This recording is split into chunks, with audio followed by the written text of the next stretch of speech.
Now, after weeks of warnings to de-escalate military maneuvers in eastern Ukraine, US and Europe are all set to announce harsh sanctions against Russia. This comes after Putin signed a presidential decree recognizing the independence of separatist regions in eastern Ukraine, Donetsk and Lugansk. The recognition has triggered international condemnation and a promise of broader targeted sanctions from US and the European Union.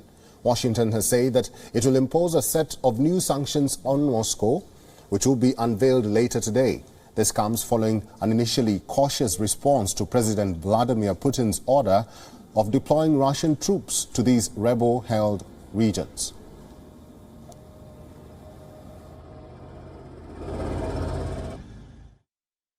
Tomorrow, the United States will impose sanctions on Russia for this clear violation of international law and Ukraine's sovereignty and territorial integrity. We can, will, and must stand united in our calls for Russia to withdraw its forces, return to the diplomatic table, and work toward peace. European Union foreign ministers will also adopt a list of sanctions against Russia of its recognition of Ukrainian separatist regions. EU Foreign Chief Josep Borrell, in a statement, said that EU foreign ministers are currently preparing sanctions which they will be announcing later today. According to the EU members, the Nord Stream 2 pipeline, which connects Russia and Germany, is likely to be part of possible EU sanctions.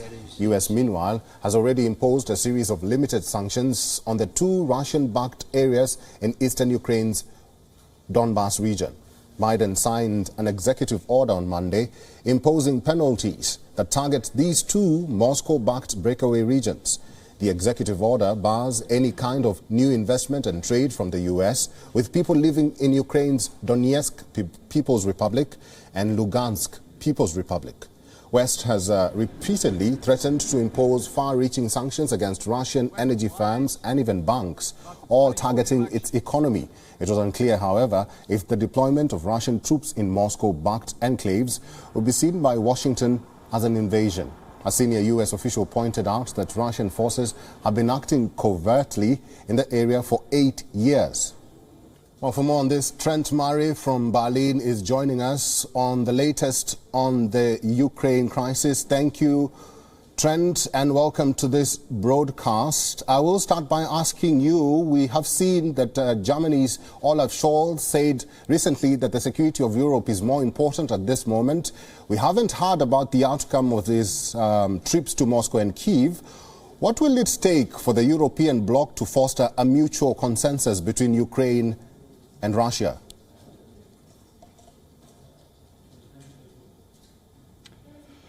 Yeah, well, I think much of Europe has probably woken today still a bit shell-shocked not just at these Russian troop movements into this separatist-held area of Ukraine, but also at that long kind of rambling speech we heard from Vladimir Putin lasting over an hour, in which he essentially tried to rewrite Europeans' history and the fall of the USSR and all the things that flowed on from that. And so I think in many ways European diplomats are now just trying to almost have been left scrambling to try and come up with a unified response, but it's certainly garnered an immediate reaction here from Berlin.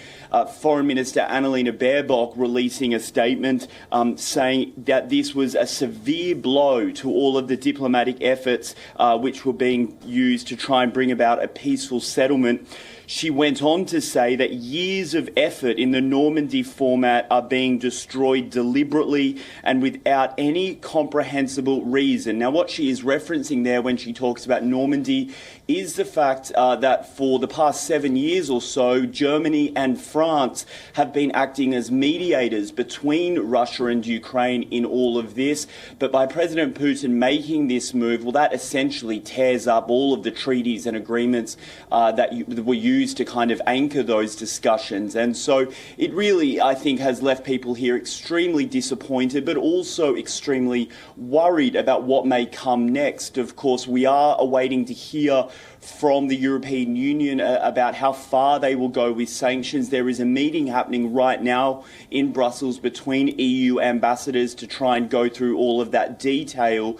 The big question is, how far will they go? Will it be that big suite of measures that the West had been promising would happen if Russia made an invasion of Ukraine, or will it be a more limited set of measures, given that it's not, I suppose, quote unquote, a full-scale invasion of the entire Ukrainian country? It is, of course, very delicate, very complicated stuff. Many opinions across Europe on how far to go. So we will just have to wait and see on what the European Union decides. Trent, let's talk more about this imminent sanctions.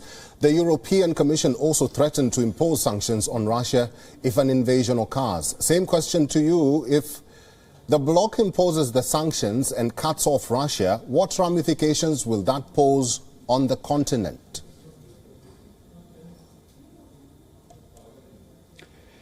Well, I think that is probably forming part of the discussions that are occurring right this very moment in Brussels. I mean, there is little doubt that, yes, if sanctions strong sanctions are applied against Russia, it will have a significant impact on their economy, but it will also hurt here, because Europe does do quite a lot of business with Russia, particularly in the area of energy. I mean, just to give you an example, here where I am in Germany, about 40% of the country's gas comes from Russia. So in other words, if that gas was, say, interrupted at some point, the supply was to be stopped, then the country would really probably struggle to keep the lights on and to warm its homes over the winter. So that is why it is a delicate diplomatic matter, I suppose you could say. But what the European Commission President has said about this in the past, when she's been asked about it, Ursula von der Leyen, is that yes, we value the relationship with Russia, the business and trading relationship, but they need us a lot more than we need them. In other words, we're able to absorb the blow a lot easier than they are if there is some sort of interruption to trade and business. But again, I think there's also this discussion about, do you need to keep a bit of your powder dry, if you will? Do you need to hold back some more serious sanctions just to have them there as a threat to try and make sure President Putin doesn't invade any further than what he already has? All of that being discussed right now at what is, I would say, a really historical day for Europe. We haven't seen this level of fear and conflict, I suppose, in a very long time. Live from Berlin, Germany, Trent Murray, thank you very much for your insights and for talking to us today. Also joining us at this hour is Giles Gibson from Moscow. Giles, good to see you and welcome to this broadcast. Mixed reactions following Putin's decree on the independence of Donetsk and Lugansk. And now the US has threatened serious repercussions following the latest move. How is the Kremlin likely to react to the sanctions proposed? Well, I can tell you that over the last few hours, what's been happening here in Moscow is that the Duma, the Russian parliament, has been working through some legislative processes in certain councils within the Duma to try to ratify some of the documents that were signed by Vladimir Putin on Monday evening local time here in Moscow. We're also, of course, hearing reports about action along the front line between Ukrainian forces and Russian-backed separatists. The Ukrainian government saying that 2 soldiers have been killed, 12 soldiers wounded in the last 24 hours. And we've also had a report from the Reuters news agency talking about that there were tanks spotted moving into the city of Donetsk in the last 12 hours or so, although they said that these armoured vehicles, these tanks, didn't actually have any markings, so it's not entirely clear whether those are Russian forces or you know exactly what they are. But it looks like after Vladimir Putin, the Russian president, gave that order to move what he called peacekeeping troops into these self-proclaimed republics, into these breakaway regions, that Russian forces are now moving forward with putting boots on the ground there. Giles, Russian leaders still insist that there is room for dialogue and also diplomacy. However, The West and US say they do not believe Russia, and they also think Putin is not willing to compromise. If these sanctions are imposed, what negative impact will they have on Russia?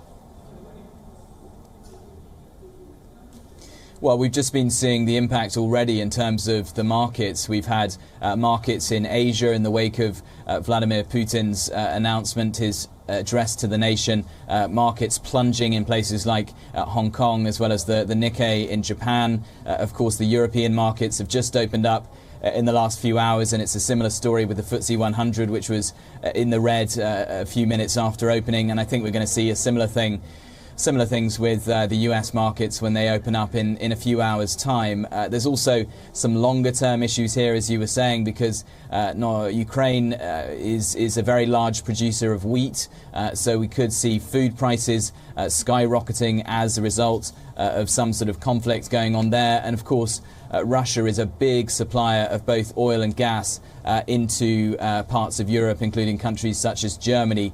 So we are looking nervously as well at commodity prices, at the oil price, at the gas price, because those have already been extremely high due to other forces such as the coronavirus pandemic. And the fear is that a possible conflict in Europe, or just punishing sanctions from the US and the UK governments and their allies, are just going to push those prices up even higher as a result. Live from Moscow, Giles Gibson, thank you very much for your insights and for talking to us today. WION is now available in your country. Download the app now and get all the news on the move.